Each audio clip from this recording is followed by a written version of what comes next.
To use the refrigerator, you must first turn it on at the distribution panel.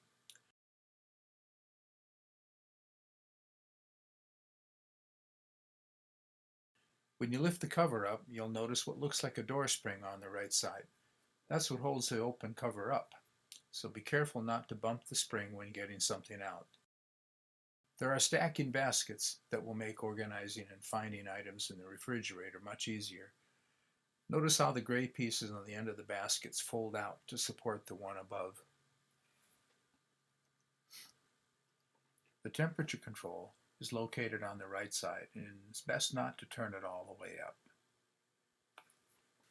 It will take a while for the refrigerator to get cold, so it's a good idea to keep what you brought in your cooler for a while until it gets cold. I sometimes will put a bag of ice in the bottom at first.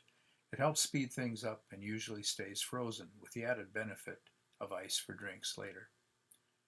Temperature will vary from top to bottom, with things being very cold on the bottom and less cold on the top.